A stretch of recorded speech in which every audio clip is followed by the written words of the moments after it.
ਸੋ ਹਾਂਜੀ ਦੋਸਤੋ, ਸਤਿ ਸ਼੍ਰੀ ਅਕਾਲ ਜੀ। ਮੈਂ ਰਮਨਦੀਪ ਸਿੰਘ ਇੱਕ ਵਾਰੀ ਫਿਰ ਹਾਜ਼ਰ ਹਾਂ ਤੁਹਾਡੇ ਆਪਣੇ ਚੈਨਲ ਰਮਨ ਇੰਸਟੀਚਿਊਟ 'ਤੇ। ਸੋ ਸਵਾਗਤ ਕਰਦਾ ਜੀ ਇੱਕ ਵਾਰ ਤੋਂ ਫਿਰ ਇਸ ਚੈਨਲ ਦੇ ਉੱਤੇ। ਸੋ ਵੀਡੀਓ ਸ਼ੁਰੂ ਕਰਨ ਤੋਂ ਪਹਿਲਾਂ ਰਿਕੁਐਸਟ ਹੈ ਕਿ ਜਿਹੜੇ ਵਿਦਿਆਰਥੀ ਇਸ ਚੈਨਲ 'ਤੇ ਪਹਿਲੀ ਵਾਰ ਆਏ ਨੇ ਉਹ ਚੈਨਲ ਨੂੰ ਸਬਸਕ੍ਰਾਈਬ ਕਰ ਲੈਣ ਅਤੇ ਨਾਲ ਹੀ ਬੈਲ ਆਈਕਨ 'ਤੇ ਕਲਿੱਕ ਕਰ ਲੈਣ ਤਾਂ ਜੋ ਤੁਹਾਨੂੰ ਜਿਹੜੀ ਆਉਣ ਵਾਲੀ ਲੇਟੈਸਟ ਵੀਡੀਓ ਉਹ ਸਭ ਤੋਂ ਪਹਿਲਾਂ ਮਿਲਦੀ ਰਹੇ।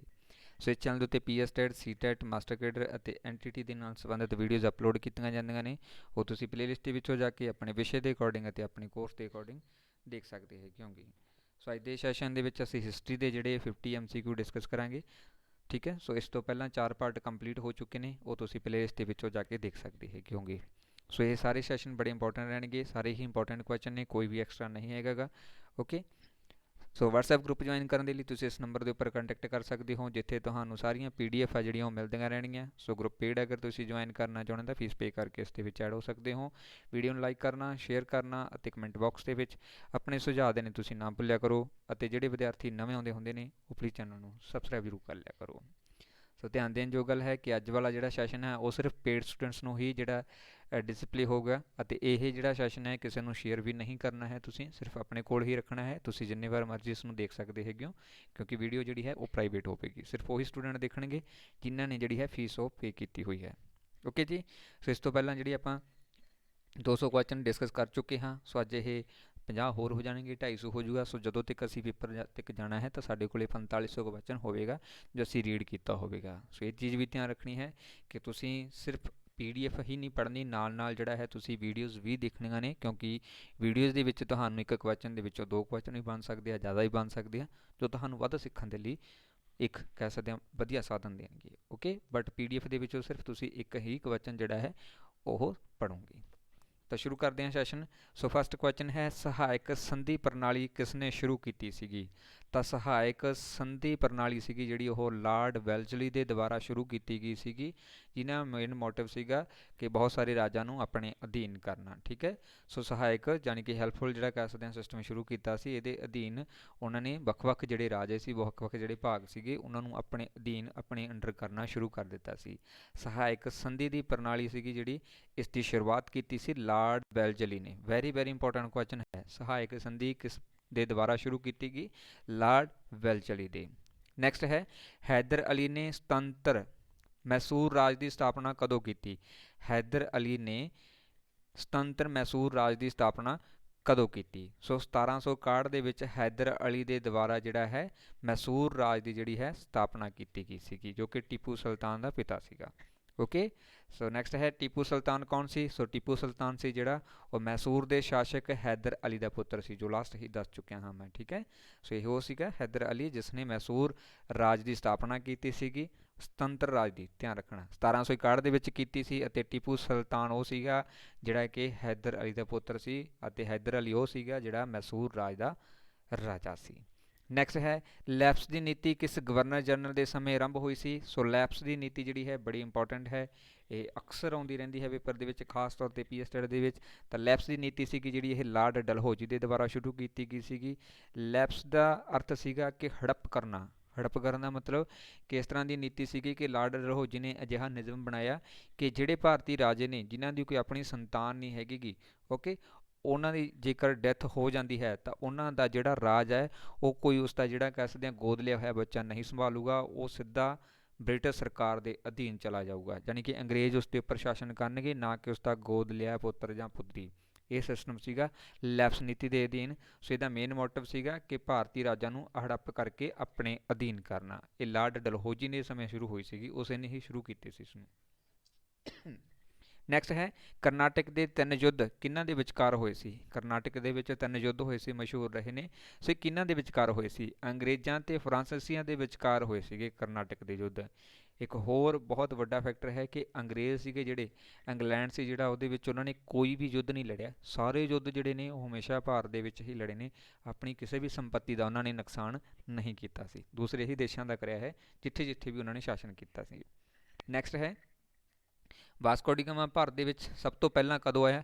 ਸੋ ਇਹੀ ਉਹੀ ਵਿਅਕਤੀ ਹੈ ਜਿਸ ਨੇ ਸਾਡੇ ਭਾਰਤ ਦੀ ਖੋਜ ਕੀਤੀ ਸੀ। ਸੋ ਵਾਸਕੋ ਡੀ ਗਾਮਾ ਭਾਰਤ ਦੇ ਵਿੱਚ ਸਭ ਤੋਂ ਪਹਿਲਾਂ ਆਇਆ ਸੀਗਾ ਕਾਲੀਕਟ ਦੇ ਵਿੱਚ। ਠੀਕ ਹੈ, ਕਾਲੀਕਟ ਸੀਗਾ ਉਸ ਸਥਾਨ ਵਿਖੇ ਪਹੁੰਚਦਾ ਹੈ ਅਤੇ ਇਹੀ ਉਹ ਵਿਅਕਤੀ ਹੈ ਜਿਸ ਨੇ ਭਾਰਤ ਦੀ ਖੋਜ ਕੀਤੀ ਸੀਗੀ ਓਕੇ। ਇਸ ਤੋਂ ਪਹਿਲਾਂ ਇਹ ਅਫਰੀਕਾ ਦੇ ਵਿੱਚ ਚਲਾ ਗਿਆ ਸੀਗਾ, ਠੀਕ ਆ, ਉੱਥੇ ਗਿਆ ਸੀਗਾ। ਬਾਅਦ ਦੇ ਵਿੱਚ ਜਿਹੜਾ ਇਹ ਫਿਰ ਦੁਬਾਰਾ ਆਇਆ ਸੀ ਅਤੇ ਵਾਸਕੋ ਡੀ ਗਾਮਾ ਜਿਹੜਾ ਹੈ ਕਾਲੀਕਟ ਵਿਖੇ ਸਭ ਤੋਂ ਪਹਿਲਾਂ ਪਹੁੰਚ ਚੁੱਕਿਆ ਸੀਗਾ ਭਾਰਤ ਦੀ ਖੋਜ ਦੇ ਲਈ। ਨੈਕਸਟ ਹੈ ਸਿਰਾਜ ਉਦ ਦੌਲਾ ਕਿੱਥੋਂ ਦਾ ਨਵਾਬ ਸੀ? ਸਿਰਾਜ ਉਦ ਦੌਲਾ ਕਿੱਥੋਂ ਦਾ ਨਵਾਬ ਸੀ? ਇਹ ਤਾਂ ਸਾਡੇ ਮੂੰਹ 'ਤੇ ਹੀ ਚੜਿਆ ਪਿਆ ਹੈ ਨਾ, ਇਹ ਕਿੱਥੋਂ ਦਾ ਜਿਹੜਾ ਸ਼ਾਸਕ ਸੀਗਾ, ਕਿਉਂਕਿ ਜਦੋਂ ਵੀ ਇਹ ਨਾਮ ਆਉਂਦਾ ਸੀ ਨਾਲ ਫਟਾਫਟ ਕਹਿ ਦਿੰਦੇ ਬੰਗਾਲ ਦਾ, ਤਾਂ ਇਹ ਬੰਗਾਲ ਦਾ ਸ਼ਾਸਕ ਸੀ, ਬੰਗਾਲ ਦਾ ਨਵਾਬ ਸੀ ਸਿਰਾਜੂ ਉਦ ਦੌਲਾ। ਨੈਕਸਟ ਹੈ ਰੈਗੂਲੇਟਿੰਗ ਐਕਟ ਕਦੋਂ ਪਾਸ ਹੋਇਆ? ਸੋ ਰੈਗੂਲੇਟਿੰਗ ਐਕਟ ਸੀਗਾ ਜਿਹੜਾ ਇਹ 1773 ਦੇ ਵਿੱਚ ਪਾਸ ਹੋਇਆ ਸੀ। ਮੈਂ ਦੱਸਿਆ ਸੀ ਕਿ ਇਹ ਪੋਲੀਟੀਕਲ ਦੇ ਵਿੱਚ ਵੀ ਆਉਂਦਾ ਹੈ ਕਿਉਂਕਿ ਇਹਦੇ ਅਧੀਨ ਸਾਡਾ ਕੌਨਸਟੀਟਿਊਸ਼ਨ ਦੇ ਉੱਪਰ ਇਫੈਕਟ ਪਿਆ ਸੀ, ਅਤੇ ਹਿਸਟਰੀ ਦਾ ਵੀ ਟੌਪਿਕ ਹੈ ਕਿਉਂਕਿ ਉਹਦੇ ਵਿੱਚ ਇਹ ਡੀਪਲੀ ਹੈ। ਅੰਗਰੇਜ਼ਾਂ ਦੀ ਜਿਹੜੀ ਹਿਸਟਰੀ ਆਪਾਂ ਉਹ ਇਹਦੇ ਅਧੀਨ ਹੀ ਪੜ੍ਹਦੇ ਹਾਂ। ਸੋ ਰੈਗੂਲੇਟਿੰਗ ਐਕਟ ਪਹਿਲਾ ਐਕਟ ਸੀਗਾ ਜਿਹਦੇ ਅਧੀਨ ਸਾਡੇ ਕੌਨਸਟੀਟਿਊਸ਼ਨ ਦੇ ਉੱਪਰ ਇਫੈਕਟ ਪਿਆ ਸੀਗਾ, ਜਿਹਦੇ ਅਧੀਨ ਸਾਡੇ ਭਾਰਤ ਦੇ ਵਿੱਚ ਸੁਪਰੀਮ ਕੋਰਟ ਦੀ ਵਿਵਸਥਾ ਕੀਤੀ ਗਈ ਸੀ ਕਲਕੱਤਾ ਦੇ ਵਿੱਚ, ਅਤੇ ਇਸੇ ਐਕਟ ਦੇ ਅਧੀਨ ਹੀ ਭਾਰਤ ਦੇ ਵਿੱਚ ਬੰਗਾਲ ਦੇ ਗਵਰਨਰ ਜਨਰਲ ਨੂੰ ਬੰਗਾਲ ਦਾ ਗਵਰਨਰ ਜਨਰਲ ਬਣਾਇਆ ਗਿਆ ਸੀ ਇਸ ਐਕਟ ਦੇ ਅਧੀਨ। ਨੈਕਸਟ ਹੈ ਪਿਟਸ ਇੰਡੀਆ ਐਕਟ। ਸੋ ਇਹ ਐਕਟ ਕਦੋਂ ਪਾਸ ਹੋਇਆ? 1784 ਦੇ ਵਿੱਚ ਪਾਸ ਹੋਇਆ ਸੀਗਾ ਜੀ ਪਿਟਸ ਇੰਡੀਆ ਐਕਟ, ਠੀਕ ਹੈ ਜੀ।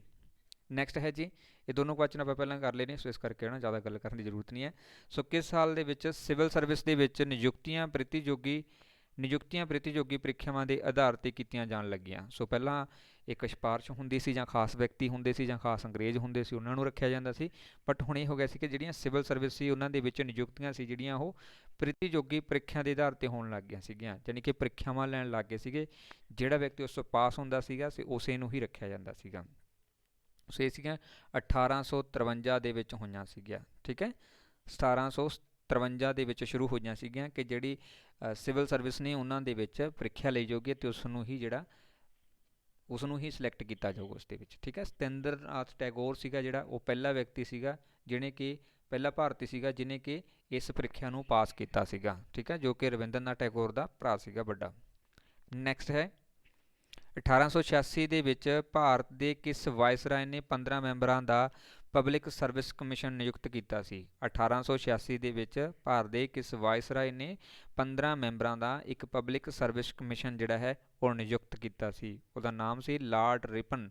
ਲਾਰਡ ਰਿਪਨ ਦੇ ਦੁਆਰਾ 1886 ਦੇ ਵਿੱਚ ਵਾਇਸਰਾਏ ਨੇ ਸੀਗਾ, ਇਹ ਵਾਇਸਰਾਏ ਸੀਗਾ ਲਾਰਡ ਰਿਪਨ, ਠੀਕ ਹੈ। ਇਹਨੇ 1886 ਦੇ ਵਿੱਚ 15 ਮੈਂਬਰਾਂ ਦੀ ਇੱਕ ਕਮੇਟੀ ਬਣਾਈ ਸੀ ਜਿਸ ਨੂੰ ਪਬਲਿਕ ਸਰਵਿਸ ਕਮਿਸ਼ਨ ਜਿਹੜਾ ਹੈ ਕਿਹਾ ਗਿਆ ਸੀ। ਨੈਕਸਟ ਹੈ ਅੰਗਰੇਜ਼ੀ ਪ੍ਰਸ਼ਾਸਨ ਦੇ ਵਿੱਚ ਕਾਨੂੰਨੀ ਵਿਵਸਥਾ ਅਤੇ ਸ਼ਾਂਤੀ ਸਥਾਪਿਤ ਕਰਨ ਦੇ ਲਈ ਕਿੰਨੇ ਪੁਲਿਸ ਵਿਭਾਗ ਦੇ ਵਿੱਚ ਸੁਧਾਰ ਕੀਤਾ ਸੀ? ਓਕੇ, ਅੰਗਰੇਜ਼ੀ ਪ੍ਰਸ਼ਾਸਨ ਦੇ ਵਿੱਚ ਕਾਨੂੰਨੀ ਵਿਵਸਥਾ ਅਤੇ ਸ਼ਾਂਤੀ ਸਥਾਪਿਤ ਕਰਨ ਦੇ ਲਈ ਦੋ ਕਨਸੈਪਟ ਸੀਗੇ, ਇਹਨਾਂ ਨੂੰ ਸਥਾਪਿਤ ਕਰਨ ਦੇ ਲਈ ਕਿਸ ਨੇ ਪੁਲਿਸ ਵਿਭਾਗ ਦੇ ਵਿੱਚ ਸੁਧਾਰ ਕੀਤਾ?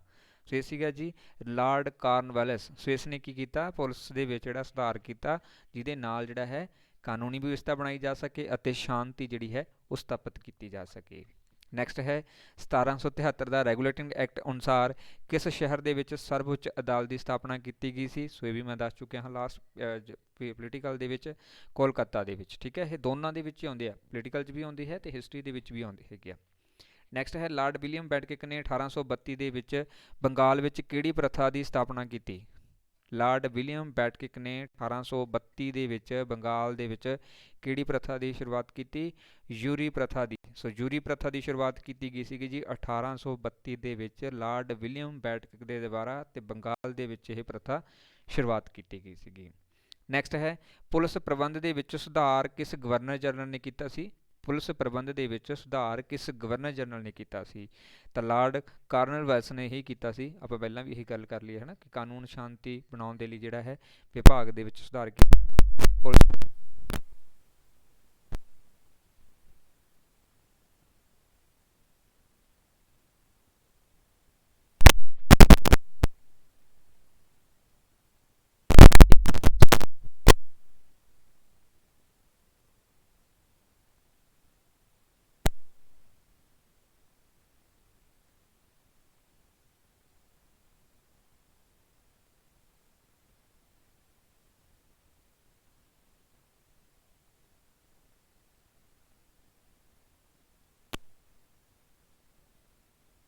ਸੀ, ਇਹ ਸੀਗਾ ਜੀ ਸਥਾਈ ਬੰਦੋਬਸਤ ਅਤੇ ਇਸ ਬੰਦੋਬਸਤ ਦੇ ਅਧੀਨ ਜ਼ਿਮੀਂਦਾਰ ਪ੍ਰਥਾ ਜਿਹੜੀ ਹੈ ਉਹ ਸ਼ੁਰੂ ਕੀਤੀ ਗਈ ਸੀਗੀ। ਠੀਕ ਹੈ, ਜ਼ਿਮੀਂਦਾਰ ਪ੍ਰਥਾ ਕੀ ਸੀਗੀ ਕਿ ਭੂਮੀ ਦਾ ਮਾਲਕ ਜਿਹੜਾ ਹੈ ਉਹ ਜ਼ਿਮੀਂਦਾਰ ਹੁੰਦਾ ਸੀਗਾ ਅਤੇ ਉਹ ਕਿਸਾਨਾਂ ਤੋਂ ਜਿਹੜਾ ਹੈ ਫਸਲ ਉਗਾਉਂਦਾ ਅਤੇ ਸਾਰਾ ਇਕੱਠਾ ਕਰਕੇ ਬਾਅਦ ਦੇ ਵਿੱਚ ਬ੍ਰਿਟਿਸ਼ ਸਰਕਾਰ ਨੂੰ ਜਮ੍ਹਾਂ ਕਰਾਉਂਦਾ ਹੁੰਦਾ ਸੀਗਾ। ਓਕੇ, ਇਸ ਸਥਾਈ ਬੰਦੋਬਸਤ ਦੇ ਅਧੀਨ ਸੀ। ਕਾਰਨਵਾਲਿਸ ਨੇ ਇਸ ਨੂੰ ਜਿਹੜਾ ਐਸਟੈਬਲਿਸ਼ ਕੀਤਾ ਸੀ 1793 ਦੇ ਵਿੱਚ ਕੀਤਾ ਸੀ, ਬੰਗਾਲ ਤੇ ਬਿਹਾਰ ਦੇ ਵਿੱਚ ਕੀਤਾ ਸੀ, ਦੋ ਪ੍ਰਾਂਤਾਂ ਦੇ ਵਿੱਚ। ਨੈਕਸਟ ਹੈ ਸਥਾਈ ਬੰਦੋਬਸਤ ਕਾਰਨ ਕਿਹਨਾਂ ਨੂੰ ਭੂਮੀ ਦੇ ਮਾਲਕ ਬਣਾ ਦਿੱਤਾ ਗਿਆ ਸੀ? ਲਾਸਟ ਹੀ ਦੱਸਿਆ ਹੈ ਉਹ ਹੈ ਜ਼ਿਮੀਂਦਾਰਾਂ ਨੂੰ ਬਣਾ ਦਿੱਤਾ ਸੀ। ਉਹ ਕਿਸਾਨਾਂ ਤੋਂ ਕਰ ਲੈਂਦੇ ਸੀ ਅਤੇ ਬਾਅਦ ਦੇ ਵਿੱਚ ਉਹ ਬ੍ਰਿਟਿਸ਼ ਸਰਕਾਰ ਦੇ ਅਧਿਕਾਰੀਆਂ ਨੂੰ ਜਮ੍ਹਾਂ ਕਰਵਾਉਂਦੇ ਸੀ। ਬਟ ਬਾਅਦ ਦੇ ਵਿੱਚ ਇਹ ਭ੍ਰਿਸ਼ਟ ਹੋ ਗਏ ਸੀਗੇ, ਯਾਨੀ ਕਿ ਇਹ ਕੁਛ ਨਾ ਕੁਛ ਵਿੱਚੋਂ ਰੱਖਣ ਲੱਗ ਗਏ ਸੀਗੇ। ਇਸੇ ਕਾਰਨ ਕਰਕੇ ਬਾਅਦ ਦੇ ਵਿੱਚ ਇਸ ਪ੍ਰਥਾ ਨੂੰ ਖਤਮ ਕਰ ਦਿੱਤਾ ਸੀਗਾ, ਸਥਾਈ ਬੰਦੋਬਸਤ ਨੂੰ, ਜ਼ਿਮੀਂਦਾਰਾਂ ਨੂੰ, ਅਤੇ ਉਹਦੀ ਜਗ੍ਹਾ ਦੇ ਉੱਪਰ ਰਾਇਤਵਾੜੀ ਸਿਸਟਮ ਲੈ ਕੇ ਆਇਆ ਸੀ, ਯਾਨੀ ਕਿ ਜ਼ਮੀਨ ਦੇ ਉੱਪਰ ਜਿਹੜਾ ਹੈ ਕਿਸਾਨਾਂ ਦਾ ਹੀ ਅਧਿਕਾਰ ਕਰ ਦਿੱਤਾ ਗਿਆ ਸੀਗਾ, ਜ਼ਿਮੀਂਦਾਰਾਂ ਨੂੰ ਬਾਹਰ ਕੱਢ ਦਿੱਤਾ ਗਿਆ ਸੀ। ਨੈਕਸਟ ਹੈ ਰਾਇਤਵਾੜੀ ਲਗਾਨ ਪ੍ਰਬੰਧ ਦੇ ਦੋਸ਼ਾਂ ਨੂੰ ਦੂਰ ਕਰਨ ਦੇ ਲਈ ਕਿਹੜਾ ਲਗਾਨ ਪ੍ਰਬੰਧ ਸ਼ੁਰੂ ਕੀਤਾ ਗਿਆ ਸੀਗਾ? ਸੋ ਇਸ ਲਈ ਮਹਿਲਾਵਾੜੀ ਜਿਹੜੇ ਸੀਗੀ ਪ੍ਰਬੰਧ ਉਸ ਦੀ ਸ਼ੁਰੂਆਤ ਕੀਤੀ ਸੀਗੀ। ਧਿਆਨ ਰੱਖਣਾ, ਸਥਾਈ ਬੰਦੋਬਸਤ ਤੋਂ ਬਾਅਦ ਰਾਇਤਵਾੜੀ ਆਉਂਦਾ ਹੈ ਅਤੇ ਰਾਇਤਵਾੜੀ ਤੋਂ ਬਾਅਦ ਜਿਹੜਾ ਹੈ ਮਹਿਲਵਾੜੀ ਪ੍ਰਬੰਧ ਆਉਂਦਾ ਹੈਗਾ ਗਾ। ਸੋ ਇਹਨਾਂ ਦੇ ਅਧੀਨ ਜਿਹੜਾ ਹੈ ਪ੍ਰਬੰਧ ਜਿਹੜਾ ਉਹ ਸ਼ੁਰੂ ਹੁੰਦੇ ਰਹੇ ਸੀਗੇ ਦੋਸ਼ਾਂ ਨੂੰ ਦੂਰ ਕਰਨ ਦੇ ਲਈ। ਨੈਕਸਟ ਹੈ ਕਿਸ ਭੂਮੀ ਲਗਾਨ ਪ੍ਰਬੰਧ ਦੇ ਵਿੱਚ ਕਿਸਾਨਾਂ ਨੂੰ ਜ਼ਮੀਨ ਦੇ ਮਾਲਕ ਬਣਾ ਦਿੱਤਾ ਗਿਆ ਸੀ? ਸੋ ਇਹ ਸੀਗਾ ਰਾਇਤਵਾੜੀ। ਇਹ ਵੀ ਮੈਂ ਪਹਿਲਾਂ ਦੱਸ ਚੁੱਕਿਆ ਹਾਂ ਕਿ ਰਾਇਤਵਾੜੀ ਸੀਗੀ ਜਿਹੜੀ ਉਹ ਸਥਾਈ ਬੰਦੋਬਸਤ ਤੋਂ ਬਾਅਦ ਆਈ ਸੀਗੀ, ਜਿਹਦੇ ਵਿੱਚ ਸਥਾਈ ਬੰਦੋਬਸਤ ਦੇ ਵਿੱਚ ਜ਼ਿਮੀਂਦਾਰ ਮਾਲਕ ਹੁੰਦੇ ਸੀਗੇ ਭੂਮੀ ਦੇ, ਅਤੇ ਰਾਇਤਵਾੜੀ ਦੇ ਵਿੱਚ ਜਿਹੜਾ ਹੈ ਕਿਸਾਨ ਖੁਦ ਜਿਹੜੇ ਆ ਉਹ ਮਾਲਕ ਹੋ ਗਏ ਸੀਗੇ, ਉਹਨਾਂ ਤੋਂ ਸਿੱਧਾ ਜਿਹੜਾ ਕਰ ਲਿਆ ਜਾਂਦਾ ਸੀ ਡਾਇਰੈਕਟ ਵੇ ਨਾਲ। ਨੈਕਸਟ ਹੈ ਨੀਲ ਦੀ ਖੇਤੀ ਕਰਨ ਵਾਲੇ ਕਿਸਾਨਾਂ ਨੇ ਨੀਲ ਉਤਪਾਦਨ ਤੇ ਵੱਧ ਲਗਾਉਣ ਲਈ ਕਿਹੜਾ ਵਿਦਰੋਹ ਕੀਤਾ ਸੀਗਾ? ਨੀਲ ਖੇਤੀ ਦੇ ਨਾਲ ਸੰਬੰਧ ਸੀਗਾ, ਕਿਸਾਨਾਂ ਨੇ ਨੀਲ ਦੇ ਉਤਪਾਦਨ ਤੇ ਵੱਧ ਲਗਾਉਣ ਦੇ ਲਈ ਜਿਹੜਾ ਹੈ ਕਿਹੜਾ ਵਿਦਰੋਹ ਸ਼ੁਰੂ ਕੀਤਾ ਸੀ? ਤਾਂ ਨਾਮ ਦੇ ਉੱਪਰ ਆਧਾਰਿਤ ਹੈ ਨੀਲ ਵਿਦਰੋਹ ਸੀਗਾ।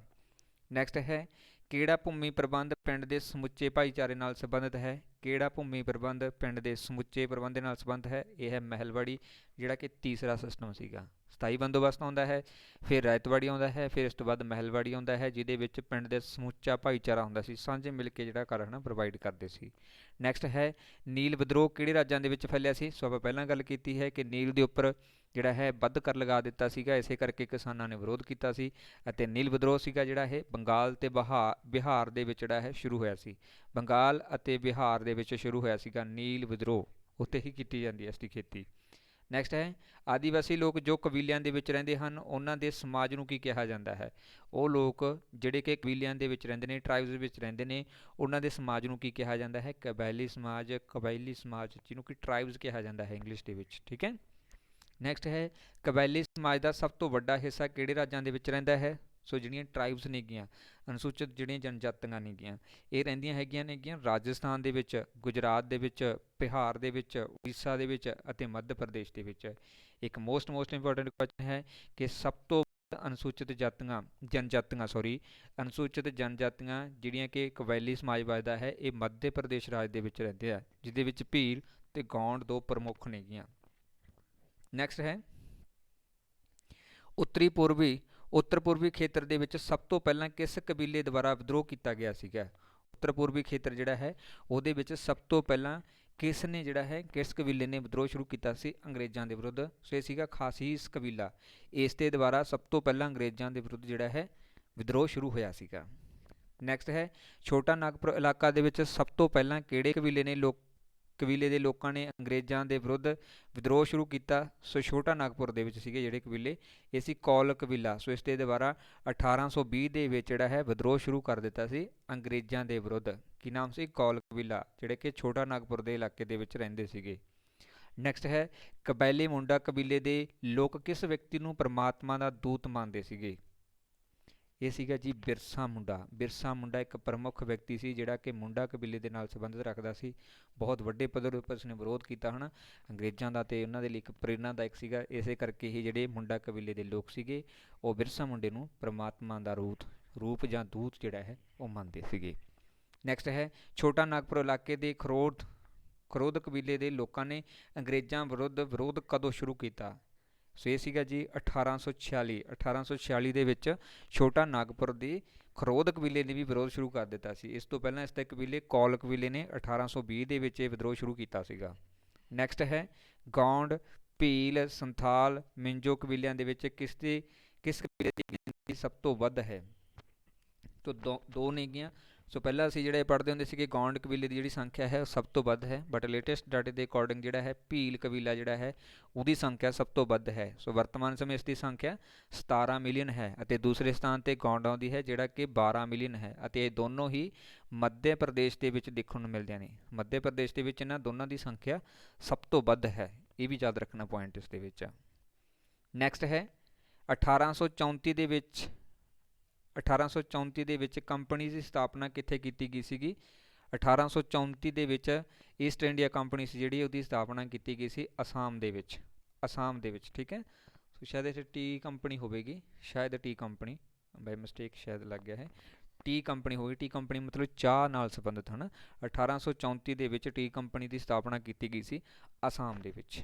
ਬਨੌਟੀ ਨੀਲ ਕਦੋਂ ਸ਼ੁਰੂ ਹੋਇਆ, ਕਦੋਂ ਤਿਆਰ ਹੋਣ ਲੱਗਿਆ? ਸੋ ਬਨੌਟੀ ਨੀਲ ਸੀਗਾ ਜਿਹੜਾ 1879 ਦੇ ਵਿੱਚ ਸ਼ੁਰੂ ਹੋਇਆ ਸੀ। ਇਸ ਤੋਂ ਪਹਿਲਾਂ ਨੈਚੁਰਲ ਹੀ ਹੁੰਦਾ ਸੀ, ਬਟ 1879 ਦੇ ਵਿੱਚ ਬਨੌਟੀ ਰੂਪ ਦੇ ਵਿੱਚ ਜਿਹੜਾ ਹੈ ਇਸ ਨੂੰ ਸ਼ੁਰੂ ਕਰ ਦਿੱਤਾ ਗਿਆ ਸੀਗਾ, ਤਾਂ ਕਿ ਇਹਦੀ ਘਾਟ ਨੂੰ ਪੂਰਾ ਕੀਤਾ ਜਾ ਸਕੇ, ਘੱਟ ਰੇਟ 'ਤੇ ਉਸ ਨੂੰ ਬਣਾਇਆ ਜਾ ਸਕੇ। ਨੈਕਸਟ ਹੈ ਭਾਰਤ ਦੇ ਵਿੱਚ ਜੁਲਾਹਿਆਂ ਦੁਆਰਾ ਕੱਪੜਾ ਤਿਆਰ ਕਰਨ ਦੇ ਲਈ ਪਹਿਲਾਂ ਕਿਸ ਚੀਜ਼ ਦੀ ਵਰਤੋਂ ਕੀਤੀ ਜਾਂਦੀ ਸੀ? ਭਾਰਤ ਦੇ ਵਿੱਚ ਜੁਲਾਹਿਆਂ ਦੇ ਦੁਆਰਾ ਜੋ ਕੱਪੜਾ ਤਿਆਰ ਕੀਤਾ ਜਾਂਦਾ ਸੀ ਉਸ ਦੇ ਲਈ ਪਹਿਲਾਂ ਕਿਸ ਚੀਜ਼ ਦੀ ਵਰਤੋਂ ਕੀਤੀ ਜਾਂਦੀ ਸੀ? ਉਹ ਸੀਗੀ ਜੀ ਘਾਹ ਦੇ ਰੇਸ਼ੇ, ਗਰਾਸ ਦੇ ਜਿਹੜੇ ਰੇਸ਼ੇ ਹੁੰਦੇ ਹੈਗੇ ਨੇ ਉਹਨਾਂ ਤੋਂ ਬਣਾਇਆ ਜਾਂਦਾ ਸੀ ਕੱਪੜਾ। ਨੈਕਸਟ ਹੈ ਪਟਸਨ ਉਦਯੋਗ ਦਾ ਪਹਿਲਾ ਕਾਰਖਾਨਾ ਕਦੋਂ ਅਤੇ ਕਿੱਥੇ ਲਗਾਇਆ ਗਿਆ ਸੀਗਾ? ਸੋ ਪਟਸਨ ਦਾ ਪਹਿਲਾ ਕਾਰਖਾਨਾ 1854 ਦੇ ਵਿੱਚ ਸੈਰਮਪੁਰ ਦੇ ਵਿੱਚ ਲਗਾਇਆ ਸੀ, ਜੋ ਬੰਗਾਲ ਦੇ ਵਿੱਚ ਹੈ। ਅਤੇ ਪਟਸਨ ਜਿਹੜੀ ਹੈ ਇੱਕ ਇਸ ਤਰ੍ਹਾਂ ਦਾ ਪੌਦਾ ਹੈ ਜਿਸ ਤੋਂ ਜਿਹੜਾ ਬਾਣ ਵਗੈਰਾ ਜਿਹੜਾ ਹੈ ਉਹ ਬਲੋਰੀਆਂ ਵਗੈਰਾ ਜਿਹੜੀਆਂ ਉਹ ਬਣਾਈਆਂ ਜਾਂਦੀਆਂ ਹੈਗੀਆਂ ਨੇ। ਨੈਕਸਟ ਹੈ ਪਟਸਨ ਦੇ ਉਦਯੋਗ ਦੇ ਵਿੱਚ ਕਿਹੜੀਆਂ ਵਸਤੂਆਂ ਤਿਆਰ ਕੀਤੀਆਂ ਜਾਂਦੀਆਂ ਨੇ? ਸੋ ਇਹਦੇ ਵਿੱਚ ਬੋਰੀਆਂ ਹੋ ਗਿਆ, ਟਾਟ ਹੋ ਗਏ ਅਤੇ ਗਲੀਚੇ ਹੋ ਗਏ, ਇਹ ਬਣਾਏ ਜਾਂਦੇ ਹੈਗੇ ਨੇ ਪਟਸਨ ਤੋਂ। ਠੀਕ ਹੈ, ਇਹ ਪਾਣੀ ਦੇ ਵਿੱਚ ਸੁੱਟ ਦਿੱਤੇ ਜਾਂਦੇ ਕੱਟ ਕੇ, ਤਾਂ ਕਿ ਜਿਹੜਾ ਹੈ ਇਹਨਾਂ ਨੂੰ ਬਾਅਦ ਦੇ ਵਿੱਚ ਇੱਕ ਬੋਰੀ ਟਾਈਪ ਜਾਂ ਜਿਵੇਂ ਕਹਿ ਸਕਦੇ ਹਾਂ ਧਾਗੇ ਟਾਈਪ ਬਣਾਇਆ ਜਾ ਸਕੇ।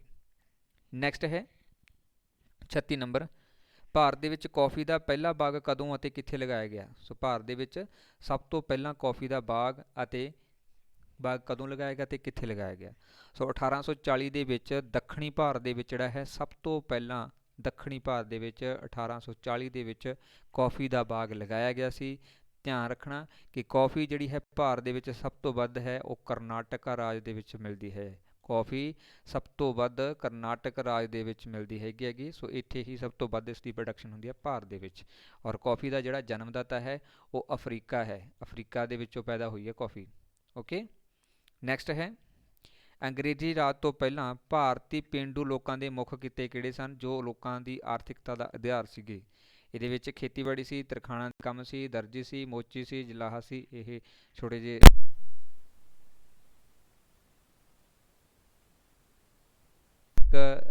ਹੈ ਜਿਸ ਦੇ ਨਾਲ ਜ਼ਮੀਨ ਨੂੰ ਜਿਹੜਾ ਹੈ ਮਾਪਿਆ ਜਾਂਦਾ ਹੈ, ਸੋ ਉਸੇ ਨੂੰ ਹੀ ਵਿੱਘਾ ਕਿਹਾ ਜਾਂਦਾ ਹੈ। ਜ਼ਮੀਨ ਨੂੰ ਮਾਪਣ ਦੀ ਇੱਕ ਇਕਾਈ ਮੰਨਿਆ ਜਾਂਦਾ ਹੈ। ਨੈਕਸਟ ਹੈ ਇਤਿਹਾਸਕਾਰ ਸਵਾਰਕਰ ਅਤੇ ਅਸ਼ੋਕ ਮਹਿਤਾ 1857 ਦੇ ਵਿਦਰੋਹ ਨੂੰ ਕੀ ਨਾਮ ਦਿੰਦੇ ਨੇ?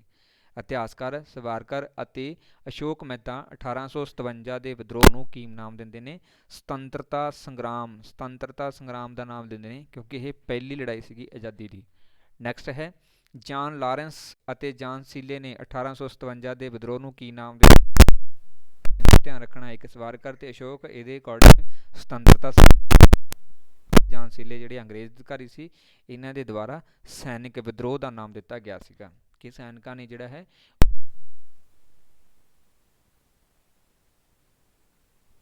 ਕਾਰਤੂਸ ਦੇਣੇ ਸ਼ੁਰੂ ਕਰ ਦਿੱਤੇ ਸੀ। ਨੈਕਸਟ ਹੈ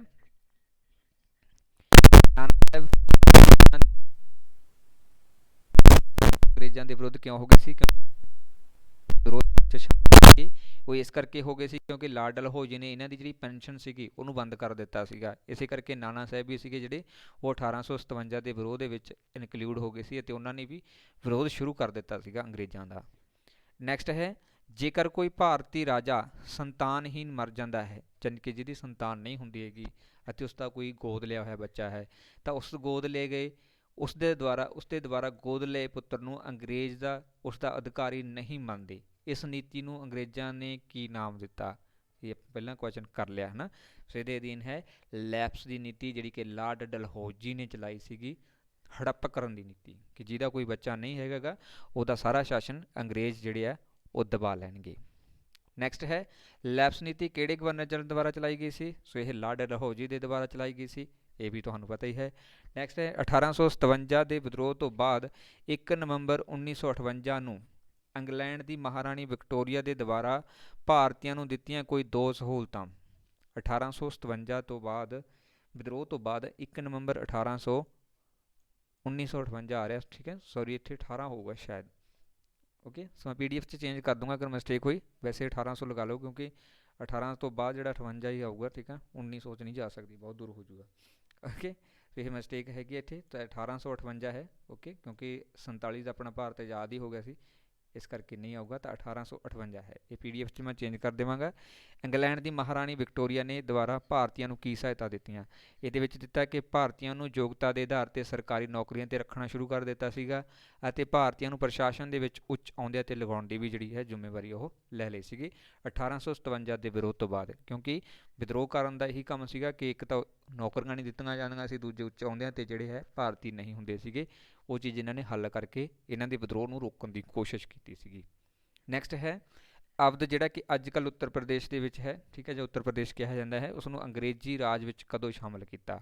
ਸੋ ਇਸ ਨੂੰ 1856 ਦੇ ਵਿੱਚ ਜਿਹੜਾ ਹੈ ਸ਼ਾਮਲ ਕਰ ਲਿਆ ਗਿਆ ਸੀਗਾ ਜੀ ਅੰਗਰੇਜ਼ੀ ਸਮਰਾਜ ਦੇ ਵਿੱਚ। ਨੈਕਸਟ ਹੈ ਜੀ 1857 ਦੇ ਵਿਦਰੋਹ ਸਮੇਂ ਲਖਨਊ ਕਿਹੜੇ ਰਾਜ ਦੀ ਰਾਜਧਾਨੀ ਸੀ? 1857 ਦੇ ਵਿਦਰੋਹ ਸਮੇਂ ਲਖਨਊ ਕਿਹੜੇ ਰਾਜ ਦੀ ਰਾਜਧਾਨੀ ਸੀ? ਸੋ ਅਵਧ ਦੀ ਰਾਜਧਾਨੀ ਸੀਗੀ ਜੀ, ਜਿਸ ਨੂੰ ਵਰਤਮਾਨ ਸਮੇਂ ਅਸੀਂ ਉੱਤਰ ਪ੍ਰਦੇਸ਼ ਕਹਿੰਦੇ ਹਾਂ। ਨੈਕਸਟ ਹੈ ਅੰਗਰੇਜ਼ੀ ਸੈਨਾ ਦੇ ਵਿੱਚ ਭਾਰਤੀ ਸੈਨਿਕ ਵੱਧ ਤੋਂ ਵੱਧ ਕਿਸ ਅਹੁਦੇ ਤੱਕ ਪਹੁੰਚ ਸਕਦੇ ਸੀ? ਅੰਗਰੇਜ਼ ਸੈਨਾ ਸੀ ਜਿਹੜੀ, ਉਹਦੇ ਵਿੱਚ ਭਾਰਤੀ ਸੈਨਿਕ ਵੱਧ ਤੋਂ ਵੱਧ ਕਿਸ ਅਹੁਦੇ ਤੱਕ ਜਾ ਸਕਦੇ ਸੀ? ਸੋ ਇਹ ਆਉਂਦਾ ਸੀ ਸੂਬੇਦਾਰ ਦਾ, ਵੱਧ ਤੋਂ ਵੱਧ ਸੂਬੇਦਾਰ ਹੀ ਬਣ ਸਕਦੇ ਸੀਗੇ ਭਾਰਤੀ ਸੈਨਿਕ। ਨੈਕਸਟ ਹੈ ਲਾਰਡ ਵਿਲੀਅਮ ਬੈਂਟਿੰਕ ਦੁਆਰਾ ਭਾਰਤੀ ਸਮਾਜ ਵਿੱਚ ਕੀਤਾ ਗਿਆ ਕੋਈ ਇੱਕ ਸੁਧਾਰ? ਲਾਰਡ ਵਿਲੀਅਮ ਬੈਂਟਿੰਕ ਦੇ ਦੁਆਰਾ, ਮੋਸਟ ਇੰਪੋਰਟੈਂਟ ਕੁਐਸਚਨ ਹੈ, ਸਤੀ ਪ੍ਰਥਾ ਨੂੰ ਬੰਦ ਕੀਤਾ ਸੀਗਾ, ਸਤੀ ਪ੍ਰਥਾ ਨੂੰ ਬੰਦ ਕੀਤਾ ਸੀਗਾ ਜੀ। ਓਕੇ, ਨੈਕਸਟ ਹੈ 1857 ਦੇ ਵਿਦਰੋਹ ਦੇ ਪੰਜਾਬ ਵਿੱਚ ਕਿਹੜੇ ਕੇਂਦਰਿਤ ਹਨ? 1857 ਦਾ ਜਿਹੜਾ ਵਿਦਰੋਹ ਹੋਇਆ ਸੀ ਉਹਦੇ ਵਿੱਚ ਪੰਜਾਬ ਦੇ ਕਿਹੜੇ ਕਿਹੜੇ ਕੇਂਦਰ ਸੀ ਜਿੱਥੇ ਵਿਦਰੋਹ ਸ਼ੁਰੂ ਹੋਇਆ ਸੀਗਾ? ਇਹ ਸੀਗਾ ਫਿਰੋਜ਼ਪੁਰ ਦੀ ਛਾਉਣੀ ਸੀਗੀ, ਪੇਸ਼ਾਵਰ ਸੀ, ਜਲੰਧਰ ਸੀ, ਇਹਨਾਂ ਦੇ ਵਿੱਚ ਜਿਹੜਾ ਹੈ ਇਹ ਵਿਦਰੋਹ ਸ਼ੁਰੂ ਹੋਇਆ ਸੀਗਾ, ਫਿਰੋਜ਼ਪੁਰ ਦੇ ਵਿੱਚ, ਪੇਸ਼ਾਵਰ ਦੇ ਵਿੱਚ ਅਤੇ ਜਲੰਧਰ ਦੇ ਵਿੱਚ। ਨੈਕਸਟ ਹੈ 1857 ਦੇ ਵਿਦਰੋਹ ਤੋਂ ਬਾਅਦ ਅੰਗਰੇਜ਼ਾਂ ਨੇ ਕਿਹੜੀ ਨੀਤੀ ਅਪਣਾਉਣੀ ਸ਼ੁਰੂ ਕਰ ਦਿੱਤੀ ਸੀਗੀ?